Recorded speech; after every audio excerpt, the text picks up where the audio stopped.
আলাইকুম ওরহমতুল্লাহ। বেনাপোল বর্ডার চেকপোস্টের বেশ কিছু আপডেট আপনাদের শেয়ার করব, কারণ অনেক দিন হয়ে গেছে বেনাপোল বর্ডারের কোনো আপডেট শেয়ার করা হয় নাই। তো হয়তো বেনাপোল বর্ডার বিষয়ে আপনাদের অনেক মতামত জানার আছে, অনেক প্রশ্ন আছে। তো বর্তমান বেনাপোল বর্ডারের কী অবস্থা চলতেছে, তো ইনশাল্লাহ এই ভিডিওতে কমপ্লিট দেখানোর চেষ্টা করব। তার আগে বেনাপোল বর্ডারটা দেখায়নি, পরিবেশটা পুরোই মানে শ্মশানের মতন আর কি, মানুষ শূন্য বলতে কি পাসপোর্ট প্যাসেঞ্জার শূন্য আর কি। তো এই হচ্ছে বর্তমান বেনাপোল বর্ডারের অবস্থা। এখন বলতে পারেন বেনাপোল বর্ডারে যদি পাসপোর্ট প্যাসেঞ্জারের কথা বলেন, তো সেক্ষেত্রে শুধুমাত্র ইন্ডিয়ান সিটিজেনদেরকেই দেখা যায় আর কি, শুধুমাত্র ইন্ডিয়ান সিটিজেনদেরকে দেখা যায়। কারণ বাংলাদেশিদের তো ভিসা জানেন প্রায় 95% শেষ, হয়তো 5% কিংবা 4% আছে। আবার তার মধ্যে অনেক ভিসা অনেকে আবার পাচ্ছে, মেডিকেল পাচ্ছে, যারা এমার্জেন্সি আছে তারা হয়তো মেডিকেল পাচ্ছে। কারণ অনেকেই জানেন যে ভিসা কিন্তু বন্ধ, কিন্তু সকল ভিসা বন্ধ না, মেডিকেল ভিসা কিন্তু চালু আছে। যেমন স্টুডেন্ট ভিসা, যারা ইন্ডিয়াতে, যে বাংলাদেশি ছেলে ইন্ডিয়াতে কোনো ইউনিভার্সিটিতে পড়াশোনা করে, তাদের ভিসা কিন্তু চালু আছে। অর্থাৎ ইন্ডিয়া থেকে যদি আপনি আপনার ডকুমেন্টস দেখাতে পারেন, সেক্ষেত্রে কিন্তু স্টুডেন্ট ভিসাও কিন্তু পাওয়া যাচ্ছে আর যাচ্ছে লোকজন।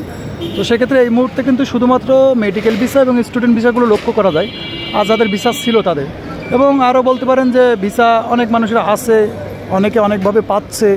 তো এরকম কিন্তু আপাতত এই আছে বর্ডারের অবস্থা। পাসপোর্ট প্যাসেঞ্জার নাই, অবস্থা খুবই খারাপ বলতে পারেন। এক ধরনের ব্যবসায়িক দিক থেকে বিভিন্ন রকম পরিবহন সেক্টর বলেন, যেখানে মনে করেন একটা কোম্পানির 15টা বাস চলতো, সেখানে কিন্তু 5টা চলতেছে, 3টা চলতেছে। তো বাসগুলো তো আসলে পাসপোর্ট প্যাসেঞ্জারের উপর ভিত্তি করে। আর বর্ডার বলেন কিংবা পেট্রাপোল বর্ডার বলেন, এগুলো অধিকাংশ বিজনেস কিন্তু এই পাসপোর্ট প্যাসেঞ্জারের। তো যেহেতু এখন মনে করেন যে বর্ডার দিয়ে প্রতিদিন কিন্তু 8,000, 10,000, 5,000, এমনকি 12,000 মানুষ প্রতিনিয়ত যাওয়া আসা করেছে, সেখানে কিন্তু 100, 200, 150 মতন হয়ে যাচ্ছে। তো সেক্ষেত্রে কিন্তু বিশাল একটা প্রভাব, যেটা আপনারা বিভিন্ন রকম নিউজে দেখতেছেন। এটা কিন্তু এরকমই যে পরিবেশ কিন্তু খুবই থমকে আছে পুরো বিশ্বর বুকে কিন্তু পরিবেশটা থমকে আছে। কারণ প্রত্যেক এই বর্ডার আছে কি পাসপোর্ট প্যাসেঞ্জার আনাগানো হয়, আর আদার্স সাইডে দেখা আছে অনেক রকমের মানুষের অনেক ধরনের বিজনেস ছিল, যেগুলো কিন্তু আস্তে আস্তে এখন নাই বললেই চলে। এই বর্ডারের দৃশ্য হয়তো আপনারা আগের অনেকবার দেখেছেন যে বর্ডার কিন্তু একটা অন্যরকম পরিবেশে ছিল।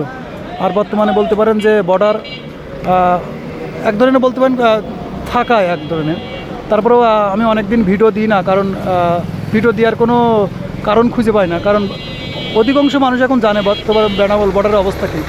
বিভিন্ন রকম কোম্পানির বাস, অনেক কোম্পানির বাস আছে যেগুলো কিন্তু বন্ধ হয়ে গেছে, যায় না। যদি লক্ষ্য করেন এখানে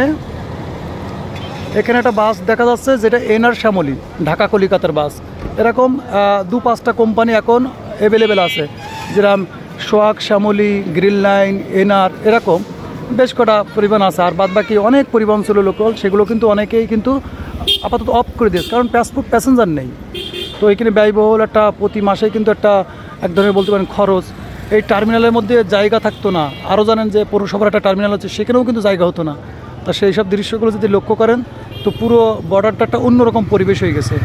মানে ভিডিওতে দেখানো কিংবা বলার মতন কোনো পরিবেশ আমার কাছে নেই।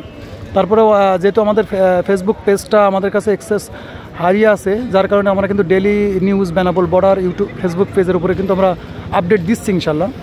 তো আমরা এই ভিডিওটা আপনারা যারা ইউটিউব থেকে দেখছেন কিংবা ফেসবুক থেকে দেখতেছেন, অবশ্যই আমাদের ভিডিওটা শেয়ার দিয়ে রাখবেন। আর ইনশাল্লাহ চেষ্টা করবো বেনাপোল বর্ডারে যদি ইম্পর্টেন্ট কোনো আপডেট থাকে, তো অবশ্যই আপনাদের শেয়ার করার জন্য। ততক্ষণ ভালো থাকবেন এবং নিজের খেয়াল রাখবেন। আল্লাহ হাফেজ।